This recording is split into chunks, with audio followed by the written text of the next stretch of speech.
Om Swastiastu. Perkenalkan, nama saya Kadek Putri Indra Maheswari dengan NIM 2111011016.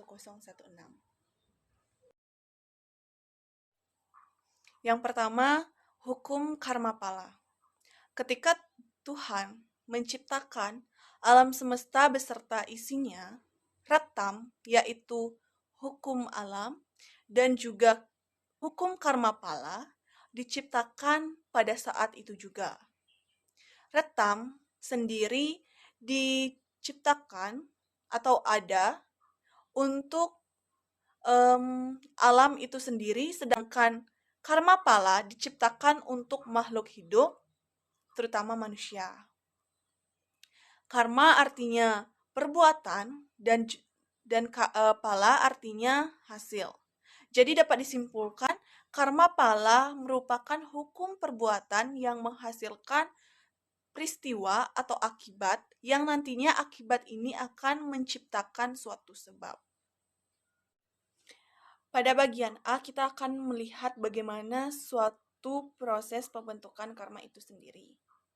Nah, dalam diri manusia memiliki 3 sifat, yaitu icca atau keinginan perasaan, jenana atau keingintahuan, dan kriya yaitu kehendak. Pada ketiganya ini akan membentuk karma. Ia mengetahui bagaimana benda-benda seperti kursi, pohon, dan lain sebagainya. Dia akan merasakan kebahagiaan dan kesedihan. Ia akan berkehendak untuk melakukan ini, tidak melakukan itu. Dengan adanya hal tersebut, maka karma akan tertuai sesuai dengan apa yang diinginkan dan dilakukan oleh seseorang tersebut. Pada bagian B, kita akan membahas mengenai bagaimana bekerjanya hukum karma pala. Hukum karma merupakan ajaran dasar yang tidak hanya ada di dalam agama Hindu, tetapi ada juga di dalam agama Buddha dan Jainisme. Apa yang dia tanam, itu yang akan dia tuai. Ini adalah hukum karma. Jika Anda melakukan kejahatan, maka Anda akan menderita. Begitu juga sebaliknya. Jika Anda berbuat baik, maka Anda akan menemukan kebahagiaan itu sendiri. Jika Anda menabur benih kejahatan, maka Anda akan menuai hasil penderitaan dan juga kesengsaraan. Anda bisa mendapatkan kebahagiaan dengan cara menabur benih perbuatan baik. Hal ini merupakan bagian dari karma, cara bekerja hukum karma. Apapun yang Anda taburkan, maka Anda akan kembali kepada apa yang Anda tabur itu. Ketika Anda membuat orang lain bahagia dengan pelayanan, amal, kebajikan, ketulusan, maka kebahagiaan itu akan seperti benih. Dan itu yang akan menghasilkan perbuatan untuk dirimu sendiri. Perbuatan, kebiasaan karakter, dan nasib. Pemikiran membentuk karakter dari orang tersebut. Ketika seseorang menunjukkan pemikiran yang mulia, maka seseorang tersebut akan mengembangkan karakter mulia. Namun, begitu juga sebaliknya, apabila seseorang menunjukkan pemikiran jahat, maka orang tersebut akan mengembangkan karakter yang nista. Ini merupakan hukum karma yang tak dapat dirubah. Perilaku atau adat istiadat pasti akan menunjukkan bagaimana karakter asli dari seseorang. Siapapun yang menaburkan perbuatan, maka ia juga yang akan memetik kebiasaan. Ketika seseorang menebarkan kebiasaan, lalu ia akan memetik karakter. Ketika seseorang menebarkan karakter, maka ia akan memetik nasib. Karena itu, maka nasib merupakan tanggung jawab diri sendiri atau masing-masing dari individu tersebut. Karma dengan keakuannya membawamu pada kelahiran kembali dan juga menimbulkan karma baru. Sementara yang lama akan dibuang. Bebaskanlah dari karma bila kamu menginginkan pembebasan dari kesengsaraan kelahiran kembali. Bekerja tanpa pamrih akan mengingatkanmu dan akan menurunkan hatimu serta membawamu untuk jauh dari kebenaran sinar dan berkah ilahi. Hukum karma dan juga sebab akibat haruslah dipahami. Berpikirlah dan berbuat yang baik serta yang mulia. Bermeditasilah secara teratur sehingga tercapai suatu kebahagiaan. Ajaran kelahiran kembali merupakan suatu akibat yang pasti dari hukum karma. Perbedaan penyusunan yang ditemukan antara pribadi yang satu dan pribadi lainnya ditentukan oleh masing-masing perbuatan selama masa hidupnya atau masa lalunya. Perbuatan pada masa lalu, termasuk juga kelahiran di masa lalu, maka selanjutnya semua karmamu tak akan dapat secara pasti berubah dalam kehidupan ini. Oleh karena itu, harus ada kelahiran lain untuk menikmati hasil dari perbuatan sebelumnya yang tersisa. Setiap roh memiliki rentetan kelahiran dan kematian. Kelahiran dan kematian itu akan berlanjut sampai kamu mencapai kekekalan. Banyak sekali pertanyaan-pertanyaan, apakah sesuatu yang saat ini kita alami merupakan suatu takdir ataukah karma? Nah, dalam hidup ini, kita seringkali melihat kenyataan yang sulit dipahami. Orang-orang baik yang menderita, orang-orang yang tidak baik, seperti tidak kekurangan suatu hal apapun. Banyak orang-orang yang menderita sejak dilahirkan, baik karena kekurangan fisik maupun kekurangan mental atau daya pikir. Nah, mengapa mereka menderita padahal mereka belum pernah berbuat apapun? Itu kembali lagi. Di masa lalu, pada kehidupan sebelumnya, kita pasti memiliki karma-karma yang harus diselesaikan ketika kita dilahirkan kembali. Nah, dengan adanya penjelasan tersebut, yang pertama, hukum karma atau nasib kita ditentukan oleh perbuatan kita sendiri. Seseorang yang baru lahir sudah dibekali buah dari perbuatannya yang sebelumnya atau hidupnya yang sebelumnya, maka mereka akan harus dan menerima bagaimana semua takdir yang harus dilewati saat kehidupannya sekarang. Yang kedua adalah doktrin predestinasi atau takdir, yang menyatakan bahwa nasib manusia telah ditentukan sebelumnya oleh Tuhan ketika Tuhan menghidupkan roh pada cabang bayi atau pada masa di dalam kandungan, yang pada saat itu juga nasibnya ditentukan. Selanjutnya mengenai apakah menurut hukum karma pala kita harus memikul hasil dari perbuatan orang tua kita? Apakah hukum karma sama dengan dosa turunan? Jadi kita jawab, di dunia ini belum ada seseorang anak yang dihukum pidana dimasukkan ke penjara karena kesalahan orang tuanya.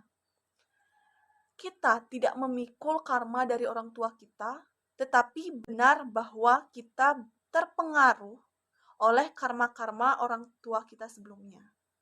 Contoh, ketika orang tua kita merupakan direktur bank yang sangat besar, kita akan mendapatkan kemudahan-kemudahan. Kita tinggal di rumah yang lebih baik, bisa melanjutkan pendidikan ke jenjang yang lebih tinggi, pada usia sekolah yang lebih baik, lingkungan menghormati keluarga kita. Tapi, begitu juga kalau kemudian orang tua kita dihukum penjara karena misalnya penyalahgunaan kekayaan bank tersebut, kita pun ikut merasakan akibat buruk dari perbuatannya. Kita merasakan malu pada masyarakat, rumah kita mungkin ikut disita, tetapi yang masuk penjara tetaplah orang tua kita. Yang mewah memanglah pada dasarnya setiap orang harus bertanggung jawab atas perbuatannya sendiri. Om Swastiastu. Perkenalkan, nama saya Ketut Apria Sinja Dewi dengan nomor NIM 2111-011-005. Baik, di sini saya akan melanjutkan presentasi dari teman saya. Bila kita sedang menderita, bolehkah kita memohon agar penderitaan kita dihapuskan? Hukum karma sama sekali tidak boleh menyebabkan kita melalaikan Tuhan. Dalam Bhagavad Gita, misalnya, dikatakan bahwa kewajiban kita adalah melakukan tugas-tugas kita dengan sebaik-baiknya. Bukan untuk menentukan hasilnya, doa dan sembahyang merupakan sarana kita untuk mengadakan komunikasi dengan Tuhan. Penderitaan seringkali membuat kita merasa lebih dekat dengan Tuhan. Bila penderitaan kita dihapuskan, tidakkah berarti Tuhan mengambil tanggung jawab kita, atau tidakkah berarti Dia melanggar hukum karma? Hukum karma menjamin seperti apa keadilan dalam kehidupan manusia. Tanpa keadilan semacam itu, hidup di dunia ini tidak ada gunanya. Tanpa hukum karma, agama menjadi seperti alat penghiburan, seperti obat penenang yang menghilangkan rasa sakit namun tidak menyembuhkan penyakitnya. Tanpa hukum karma, Tuhan adalah diktator yang kejam dan sewenang-wenang. Hanya hormat atau rasa takut yang membuat kesewenang-wenangan tampak sebagai keadilan. Makna hukum karma bagi kehidupan. Takdir selalu meminta orang pasrah atas nasibnya. Hukum karma membuat orang harus mengambil tanggung jawab atas nasibnya sendiri. Takdir mungkin membuat orang damai dalam kefasifan. Karma membuat kita mengambil tanggung jawab aktif untuk merubah dan memperbaiki hidup kita, sekalipun untuk itu kita harus menghadapi kesulitan. Brihad Aranyaka Upanishad, bab 4, bagian 4, ayat 5, mengatakan bahwa ketika seseorang aktif, ia memiliki ketabahan. Tanpa keaktifan, seseorang tidak memiliki ketabahan. Tapi, seorang harus menginginkan untuk mengerti aktivitas. Lalu, ada Candayoga Upanishad, bab 7, bagian 22 ayat 1, mengatakan bahwa beberapa jiwa memasuki kandungan untuk ditubuhkan, dan yang lain memasuki benda-benda mati sesuai dengan perbuatan dan pikiran mereka.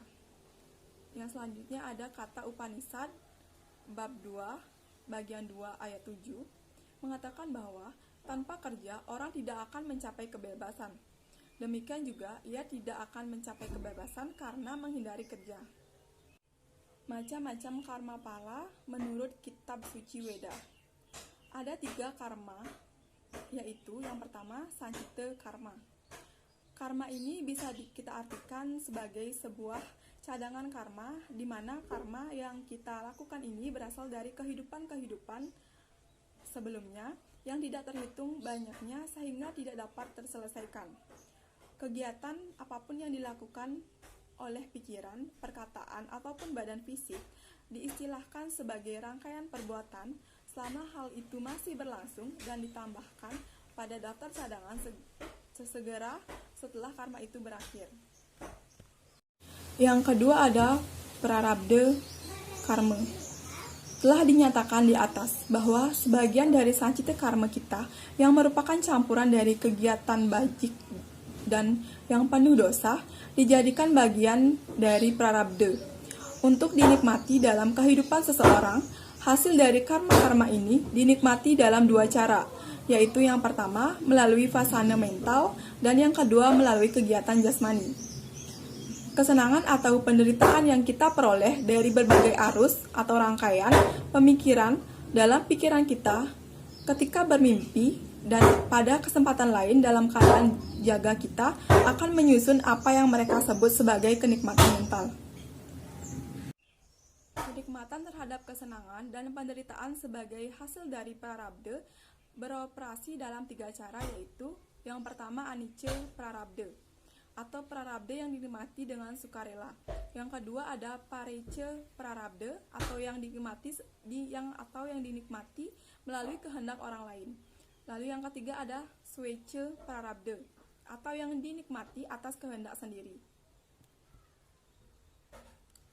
Yang ketiga ada kriyamana karma. Kegiatan yang baru, baik ataupun buruk yang dilakukan kehendak bebasnya sendiri dikenal sebagai kriyamana atau rangkaian kegiatan. Faktor utama yang menentukan kegiatan kita sekarang adalah sancita karma, dan dalam beberapa kasus merupakan prarabdha-nya sendiri atau prarabdha orang lain yang menentukan arah kegiatan kita. Manusia, walaupun terbelenggu oleh hukum ilahi, biasanya bebas dalam melaksanakan kegiatan baru dan hanya menyandarkannya pada kekuatannya untuk mentaati atau mengabaikan hukum-hukum ilahi tersebut. Itulah sebabnya ia harus memetik hasil akibat dari perbuatannya. Kesimpulan dari materi karma pala ini adalah hukum karma adalah ajaran dasar tidak hanya dalam agama Hindu, tetapi juga dalam agama Buddha dan Jainisme.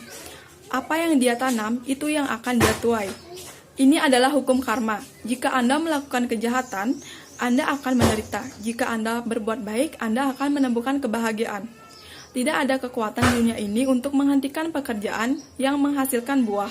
Setiap pikiran, setiap perkataan, setiap tindakan dievaluasi pada skala kebenaran neraca yang kekal. Hukum karma tidak mengenal pengampunan. Takdir selalu meminta orang pasrah atas nasibnya.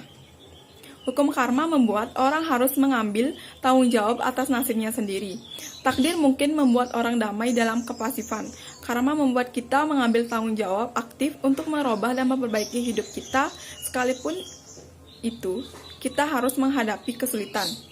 Sesuai dengan perbuatannya, demikianlah seseorang jadinya. Mereka yang berbuat baik akan menjadi baik, dan mereka yang berbuat jahat akan menjadi jahat. Dengan perbuatan suci ia akan menjadi suci, dengan perbuatan buruk maka mereka akan menjadi buruk. Karma pala terdiri dari 3 macam, yaitu sancita karma. Karma ini bisa kita artikan sebagai sebuah cadangan karma, di mana karma yang kita lakukan ini berasal dari kehidupan-kehidupan sebelumnya, yang tidak terhitung banyaknya, sehingga tidak dapat terselesaikan. Yang kedua ada prarabdha karma. Telah dinyatakan di atas bahwa sebagian dari sancita karma kita yang merupakan campuran dari kegiatan baik dan yang penuh dosa dijadikan bagian dari prarabdha untuk dinikmati dalam kehidupan seseorang. Hasil dari karma-karma ini dinikmati dalam 2 cara, yaitu yang pertama melalui fasana mental dan yang kedua melalui kegiatan jasmani. Kriyamana karma. Yang ketiga adalah kriyamana karma.